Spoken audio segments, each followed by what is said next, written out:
So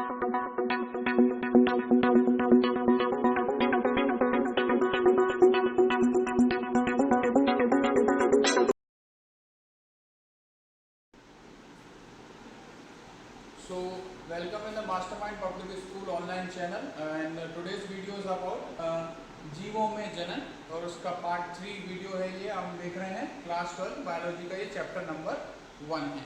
तो जीवों में जनन के पहले दो जो वीडियो थे उसमें हमने देखा कि लैंगिक जनन और अलैंगिक जनन दो विधियां हैं जिसके द्वारा जीव जनन कर रहे थे। और इस सेकंड वीडियो में हमने देखा कि असेक्सुअल रिप्रोडक्शन यानी कि अलैंगिक जनन में किस प्रकार से जीव जनन करके कम समय में अधिक संख्या में जीवों का निर्माण करते हैं और अपनी जाति की निरंतरता को बनाए रखते हैं। आज के इस वीडियो में हम चैप्टर नंबर 1 के जो पार्ट 3 वीडियो में हम यहाँ देख रहे हैं इंट्रोडक्शन ऑफ, मतलब यहाँ पर लैंगिक जनन के बारे में थोड़ा सा हम आज डिस्कस करेंगे कि लैंगिक जनन किस प्रकार से हो रहा है, कैसे उसमें जीवों का इन्वॉल्वमेंट है। इसके अलावा लैंगिक जनन में जीवों की कुछ अवस्थाएं होती हैं, उन अवस्थाओं के बारे में थोड़ी सी चर्चा करेंगे। तो चलिए आज का वीडियो हम शुरू करते हैं, जिसमें हम देख सकते हैं लैंगिक जनन सामान्यतः पहले भी मैंने आपको वीडियो में बताया था दो विपरीत लिंग के जनकों के मध्य हो जा रहा है। तो यहाँ पर जनकों से एक कॉमन टर्म दिया गया है, यानी कि जनन करने वाले जो जीव हैं उनके लिए दिया गया है। तो यहाँ पर विपरीत लिंग से इसलिए मतलब है कि यहाँ पर एक जो लैंगिक जनन करने वाले जीव हो, या तो वो नर होगा या मादा, या फिर उनके जो अंग है जो जनन की प्रक्रिया में भाग ले रहे हैं वो मेल रिप्रोडक्टिव ऑर्गन यानी कि नर जननांग और फीमेल रिप्रोडक्टिव ऑर्गन यानी कि मादा जननांग हो जाते हैं। जो हमने बताया था कि एक विशेष प्रकार की कोशिकाओं का निर्माण करते हैं। इन कोशिकाओं को हमने कहा था युग्मक, इंग्लिश में कहा था गैमीट। तो नर जो है नर युग्मक का निर्माण करता है और ये जीव की एक विशेष जनन अवस्था या फिर एक हम कह सकते हैं कि एक उम्र के बाद जब जीव परिपक्व हो जाता है और वो जनन करने के काबिल हो जाता है, तभी वो इस प्रकार की कोशिकाओं का निर्माण कर पाता है। तो नर युग्मक नर जननांग में बनते हैं, नर जीव में बन रहे हैं, और मादा युग्मक मादा जननांगों में बन रहे हैं, मादा जीव में बन रहे हैं। और अल्टीमेटली हम देखते हैं क्या इन दोनों युग्मकों का क्या हो जाता है, संयुग्मन, या फिर कह सकते हैं इसको संलयन, यानी कि ये जुड़ जाते हैं, फ्यूज हो जाते हैं और एक विशेष संरचना का निर्माण करते हैं जिसको हम यहाँ पर कह रहे हैं युग्मनज, इंग्लिश में कह देते हैं जाइगोट। और यही युग्मनज विकसित होकर के और ज़्यादा कॉम्प्लिकेट होकर के भ्रूण का निर्माण करता है और यही भ्रूण अल्टीमेटली विकसित होकर के नई संतति का निर्माण कर पाता है। कुछ जीवों में ये प्रक्रिया बहुत धीमी होती है, स्लो होती है, कुछ जीवों में बहुत तेज होती है। किसी में ये जो हम बोल रहे हैं कि परिपक्वन काल जीव में बहुत देर से आता है, कई जीवों में ये परिपक्वन काल बहुत जल्दी आ जाता है। तो यही सब चर्चाएं हम इस वीडियो में करेंगे कि लैंगिक जनन में किस प्रकार से जीवों में एक चीज़ और होती है, जैसे हमने बोला कि दो विपरीत लिंग। तो यहाँ पर हम ये कहेंगे कि लैंगिक जनन में जीवों में लैंगिक द्विरूपता पाई जाती है। द्वि यानी कि दो और रूपता यानी कि अलग अलग फॉर्म, यानी कि जीवों में दो अलग अलग रूप हैं, जैसा हमने बोला नर रूप और मादा जीव। तो इसी कारण लैंगिक जनन में लैंगिक द्विरूपता आपको जीवों में देखने को मिलती है। तो हम देख लेते हैं एक बार लैंगिक द्विरूपता से क्या मतलब है और जो अवस्थाओं की हम बात कर रहे हैं जीवों में कि किस प्रकार से किस अवस्था में जीव जो है लैंगिक जनन के लिए परिपक्व हो पाता है। तो लेट्स कंटिन्यू द वीडियो।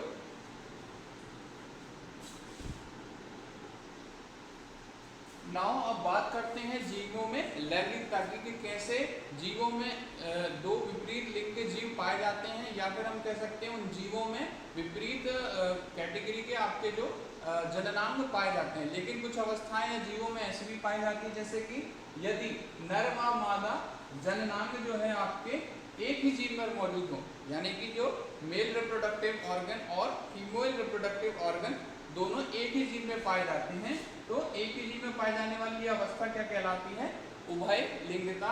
और इस प्रकार के जीव क्या कहलाते हैं, द्विलिंगी जीव। जैसे कि हमने कुछ एग्जाम्पल देख सकते हैं आप, जैसे कि केचुए में या फिर हाइड्रा में, और ऐसे ही कुछ और एग्जाम्पल है जैसे कि स्पॉन्ज वगैरह में भी जो नर और मादा जननांग है वो एक ही जीव में उपस्थित हो जाते हैं। तो ऐसी अवस्था क्या कहलाती है, उभय लिंगता। ठीक है, एंड उन जीवों को हम बोल देते हैं द्विलिंगी। लेकिन इसके विपरीत जो ज्यादा करके जीवों में उपस्थित हो जाती हैं वह अवस्था कहलाती है लैंगिक द्विरूपता। लैंगिक द्विरूपता से यहाँ ये तात्पर्य है कि यदि नर व मादा जननांग अलग अलग जीवों में पाए जा रहे हैं, जैसे कि एक नर जीव में नर जननांग मिलेंगे और मादा जीव में मादा जननांग, तो इस अवस्था को हम बोल देते हैं लैंगिक द्विरूपता, सेक्सुअल डायमॉर्फिज्म।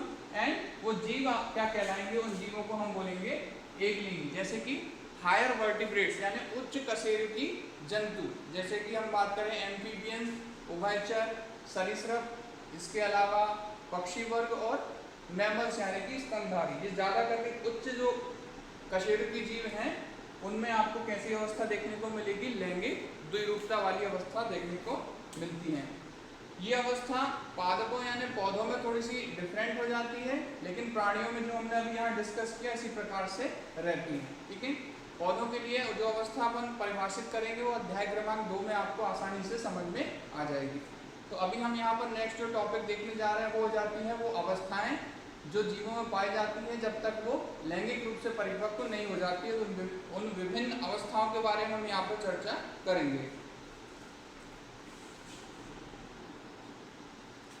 नाउ हम यहाँ पर देख रहे हैं कि लैंगिक जनन में जो जीव है अपने जीवन की विभिन्न अवस्थाओं से होते हुए जीर्णता और मृत्यु को प्राप्त होते हैं। तो जन्म के पश्चात से लेकर के एक आयु की अवस्था आती है, उस अवस्था को यहाँ पर हम एनिमल्स यानी जीवों में किशोर अवस्था और प्लांट यानी पादपों में कायिक अवस्था कहते हैं। यानी कि सिंपली जब से वो पैदा हुए हैं तब से लेकर के एक शरीर के बनने की एक अवस्था तक हर एक जीव में ये जो अवस्था है उसका जो काल है या टाइम पीरियड अपन कहें तो वो अलग अलग होता है और वो हर एक जीव के लिए निश्चित होता है। उस निश्चित अवस्था आने तक वो जीव जो है हम कहेंगे कि लैंगिक जनन के लिए तैयार नहीं होते हैं। तो जन्म के पश्चात से लेकर के लैंगिक जनन के लिए तैयार होने के पूर्व वाली जो अवस्था हो जाती है वो अवस्था यहाँ पर अपन कहेंगे एनिमल्स में किशोर अवस्था या फिर प्लांट यानी पादपों में क्या कहलाती है, कायिक अवस्था।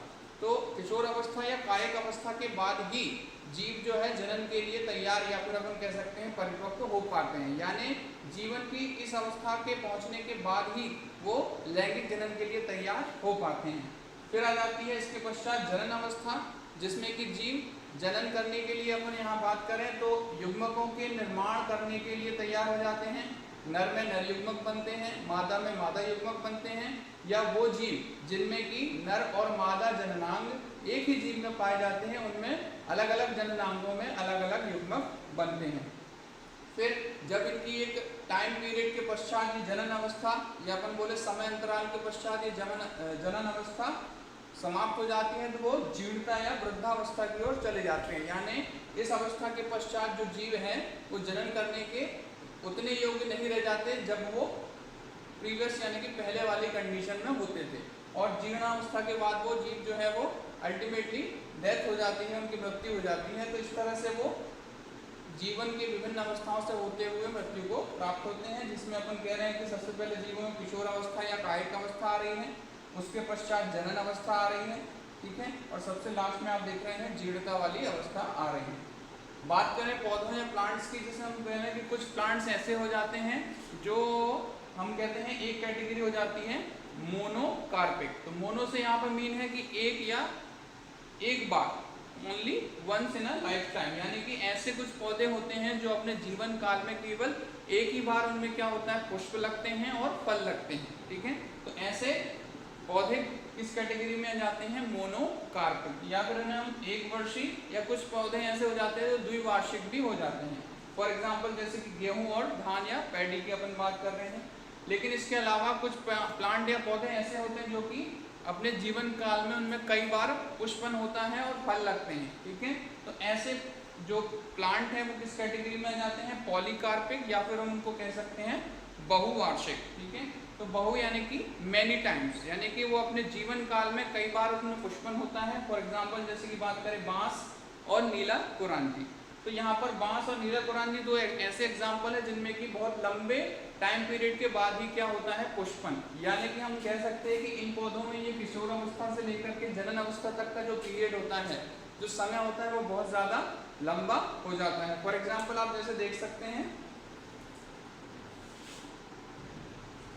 तो बांस में आप जैसे देख सकते हैं कि बांस एक ऐसा पौधा है जिसमें हम बोल रहे हैं किशोर अवस्था से लेकर जनन अवस्था तक का जो टाइम पीरियड है बहुत लंबा है, जिसमें यहाँ पर बुक में अकॉर्डिंग टू योर बुक 50 साल से लेकर के 100 साल तक ये इनमें ये बीज की अवस्था बनी रहती है। और उसके जीवन काल में अपन देखें तो ज़्यादा करके एक ही बार पुष्पन होता है, जिसमें बहुत ज़्यादा समय लगता है। फिर दूसरा एग्जाम्पल यहाँ हम देख सकते हैं नीला कोरंजी, यानी कि इसमें लगभग 12 साल में एक बार पुष्पन की अवस्था आती है।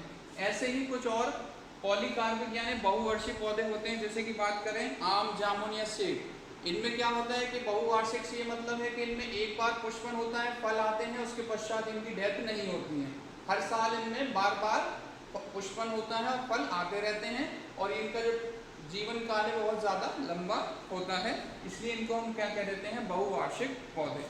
तो ये हमने देखी थी ऐसे जीवों जिनमें की लैंगिक जनन होता है, तो लैंगिक जनन में किस प्रकार की अवस्थाएं उपस्थित होती हैं। नाउ आगे हम इस वीडियो में देखेंगे कि लैंगिक जनन की कुछ अवस्थाएं होती हैं जीवों में। जैसे हमने कहा कि लैंगिक जनन के लिए युग्मक बनना जरूरी है, तो युग्मक बनने की पहले की अवस्था हो जाती है, फिर युग्मक जनन होता है, फिर युग्मक जनन के बाद इनका संलयन हो रहा है, और संलयन के बाद की कुछ घटनाएं होती हैं। तो एक एक करके उन घटनाओं को अपन यहाँ पर कैटेगराइज करेंगे और उनके बारे में विस्तार से देखेंगे।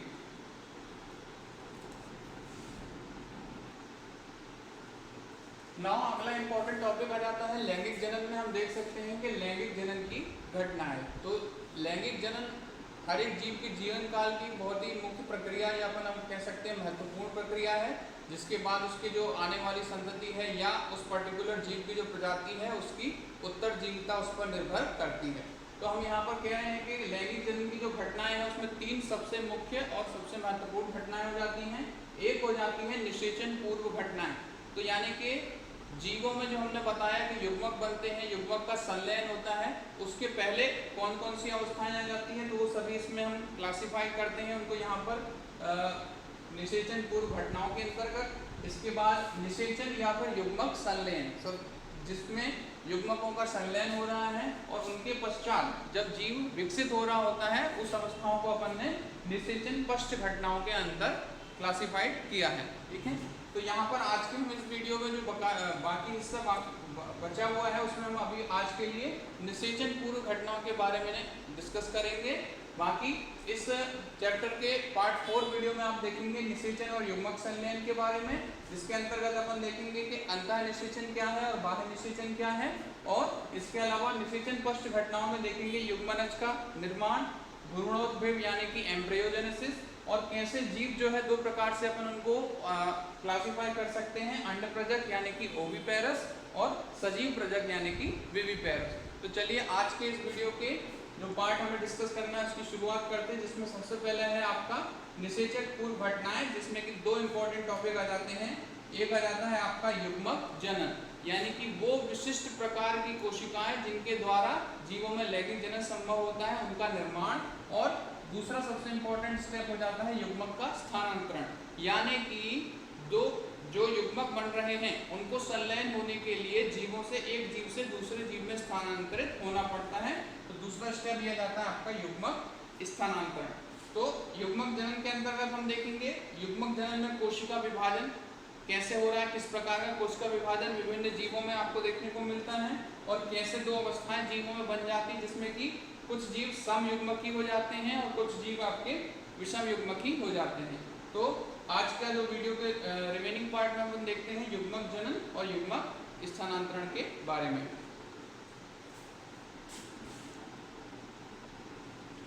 तो सबसे पहले जो अपन देख रहे हैं कि लैंगिक जनन की घटनाओं में हमने कहा निषेचन पूर्व घटनाएं, जिसमें सबसे पहली घटना है युग्मक जनन। तो हमने जैसे पहले देखा कि जो जीवों में एक अवस्था हो जाती है किशोर अवस्था या पादपों में हो जाती है, हम बात कर रहे हैं कायिक अवस्था। तो ये अवस्था के बाद जब जनन अवस्था आती है तब जीवों में क्या होता है, युग्मक का निर्माण। सामान्यतः हम इसे कह देते हैं युग्मक जनन, गैमेटोजेनेसिस। तो गैमेटोजेनेसिस या युग्मक जनन में हमने कहा कि नर जो जीव है उसमें नर युग्मक का निर्माण होता है और मादा जो जीव है उसमें मादा युग्मक का निर्माण होता है। तो एक बात यहाँ पर आती है कि जो बनने वाली कोशिकाएं हैं जिनको हम यहाँ पर युग्मक बोल रहे हैं, वो बाह्य आकार की, यानी एक्सटर्नली देखने पे अगर आपको एक समान दिखते हैं, यानी कि आप देख करके ये नहीं बता सकते हैं कि ये नर युग्मक है या मादा युग्मक, तो ऐसे जीव जिनमें यदि दोनों युग्मक आकार के रूप से एक समान हो जाते हैं तो इन युग्मकों को हम क्या कह देते हैं, समयुग्मक। यानी कि देखने में और आप आइडेंटिफाई नहीं कर सकते हैं कि देख करके ये किस प्रकार का है, नर युग्मक है या मादा युग्मक है, तो ऐसे जीव क्या कहलाते हैं, समयुग्मकी, आइसोगैमेटिक, और इन जीव युग्मकों को हम बोल देते हैं आइसोगैमीट्स। ऐसे ही यदि युग्मकों को बनाने वाले जो जीव हैं वो अलग अलग प्रकार के युग्मक बना रहे हैं, जैसे नर युग्मक देखने में आपको कुछ अलग दिख रहा है और मादा युग्मक देखने में आपको कुछ अलग दिखाई दे रहा है, तो ऐसे युग्मक वाले जीवों को हम बोल देते हैं विषम युग्मकी, और उनके जो गैमीट है वो विषम युग्मक कहलाते हैं, यानी कि हेट्रोगैमेटिक जीव हो जाते हैं और हेट्रोगैमीट उनके युग्मकों को हम यहाँ पर परिभाषित करते हैं। तो आप देख सकते हैं कि किस प्रकार से ये लैंगिक जनन जो है थोड़ा सा अलैंगिक जनन से जटिल होता है, लेकिन ये उच्चतर होता है, क्योंकि इससे बनने वाली जो संतति है वो आगे जाकर के विविधता में हेल्प करती है। तो आगे हम यहाँ पर देखेंगे कि कैसे युग्मक जनन के दौरान विशिष्ट प्रकार के कोशिका विभाजन आपको देखने को मिलेंगे, और ये इस चीज पर भी निर्भर करते हैं कि वो जीव की गुणिता क्या है। जैसा कि अध्याय कोशिका वाले अध्याय ये में आपने कक्षा 11 में देखा होगा कि कुछ जीवों में कोशिकीय अवस्था कैसे हो जाती है, अगुणित, यानी कि उनमें गुणसूत्रों का केवल एक ही जोड़ा पाया जाता है, और कुछ जीवों में जो गुणसूत्र हम देखेंगे गुणसूत्रों का 2 जोड़े पाए जाते हैं। आपके इस साल की जो टेक्स्ट बुक है उसमें भी आपको मिल जाएंगे, कुछ जीवों में गुणसूत्रों के 2 जोड़े हैं और कुछ जीवों में गुणसूत्रों के एक ही जोड़े हैं। तो इस कोशिका में अपन बात करें कि जीवों में युग्मक जनन के दौरान अपन बात करेंगे किस प्रकार का कोशिका विभाजन होगा। युग्मक जनन में वो इस चीज पर निर्भर करता है कि जीव की गुणिता अवस्था क्या है। ठीक है, तो आगे अपन देखते हैं युग्मक जनन के दौरान कोशिका विभाजन। तो यहाँ पे अपन देख रहे हैं कि युग्मक जनन के लिए कोशिका विभाजन, कक्षा 11 में आपने पढ़ा होगा सामान्यतः जो कोशिका विभाजन है वो 2 प्रकार के हैं। एक हमने पढ़ा है समसूत्री विभाजन, यानी कि बराबर का विभाजन, जिसमें कि जो जनन कोशिका है उसमें गुणसूत्रों की संख्या और जो संतति कोशिका है उसमें गुणसूत्रों की संख्या समान होती है। और दूसरा विभाजन हमने देखा है अर्धसूत्री विभाजन, जिसमें कि हम देखते हैं जनक कोशिकाओं में जो गुणसूत्रों की संख्या होती है वो संतति कोशिकाओं में जस्ट आधी यानी कि हाफ हो जाती है। तो यहाँ पर हम देख रहे हैं कि युग्मक सदैव अगुणित हो जाते हैं।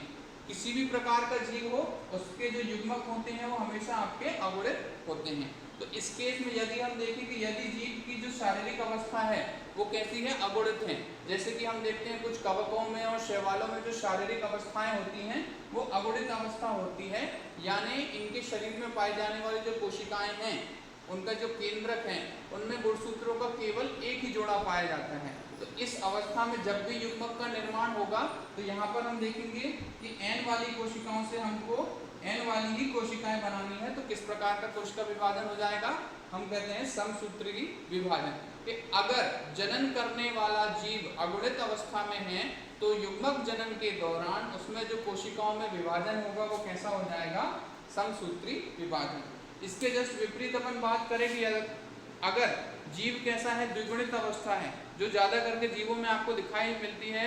मोस्ट ऑफ द प्लांट्स और मोस्ट ऑफ द एनिमल आपके कैसे होते हैं, द्विगुणित होते हैं, यानी उनकी जो शारीरिक कोशिकाएं हैं उनके जो केंद्रक हैं उनमें गुणसूत्रों के 2 जोड़े पाए जाते हैं। तो ऐसी अवस्था में हम देख रहे हैं कि जो जनक कोशिका है उसमें द्विगुणित अवस्था है, और हम जानते हैं कि युग्मक हमेशा अगुणित होता है यानी सिंगल n वाला होता है। तो इस अवस्था में हम देखते हैं कि ऐसी अवस्था जहां पर जीवों में द्विगुणित है तो युग्मक जनन के दौरान इनमें हम देखते हैं कौन सा विभाजन होगा, अर्धसूत्री, यानी कि हमें युग्मक में केवल एक ही पेयर ऑफ क्रोमोसोम यानी कि गुणसूत्रों के जोड़े की जरूरत है, दोनों जोड़े की आवश्यकता नहीं है, जैसा कि अपन ने कहा है कि युग्मक हमेशा कैसे हो जाते हैं, अगुणित। तो आप देख सकते हैं कि युग्मक जनन के दौरान जीवों में दोनों ही प्रकार के कोशिका विभाजन संभव है। कि अगर जीव अगुणित है तो उसमें समसूत्री विभाजन द्वारा युग्मक जनन होगा, और अगर कोई जीव द्विगुणित है तो उसमें अर्धसूत्री विभाजन द्वारा युग्मक जनन संभव हो पाएगा।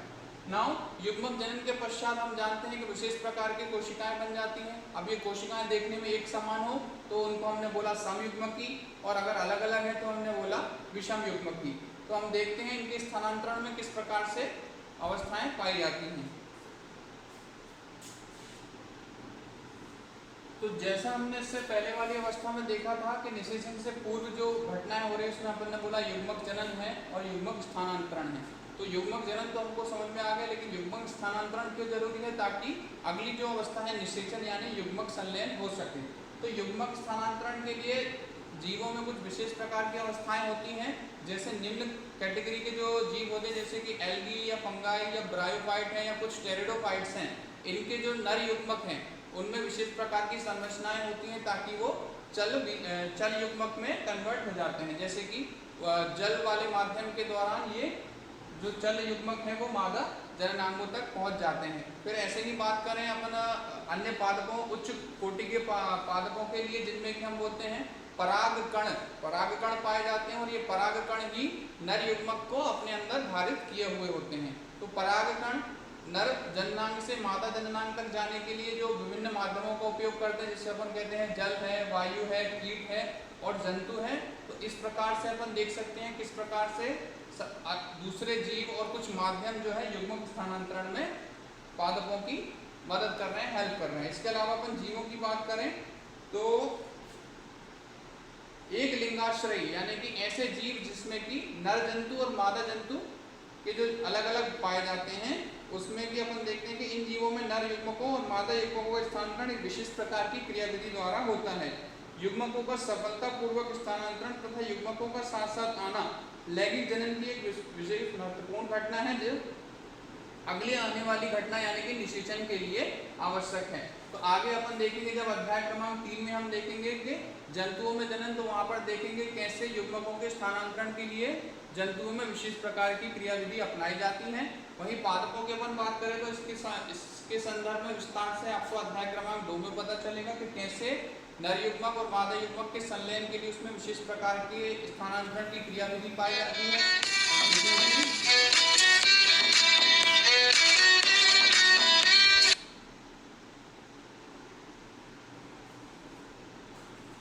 जिसमें कि हम देख सकते हैं चल युग्मक और अचल युग्मक हो जाते हैं। नर युग्मक सामान्यतः चलित अवस्था में होते हैं और माध्यम से मादा युग्मक जननांगों तक पहुंच जाते हैं।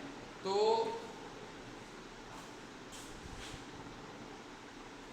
आज के इस वीडियो को हम यहीं पर समाप्त करते हैं, जिसमें आपने देखा कि कैसे लैंगिक जनन के जो संदर्भ की कुछ घटनाओं के बारे में हम डिस्कशन कर रहे थे। बाकी बची घटनाएं जिसमें अपन ने देखा है निषेचन और निषेचन पश्च घटनाएं, इसके लिए अब इस अध्याय के वीडियो क्रमांक 4 में हम इनको देखेंगे। तो आज के वीडियो को देखने के लिए धन्यवाद और please do like share and subscribe our video and study well यानी अच्छे से पढ़ें।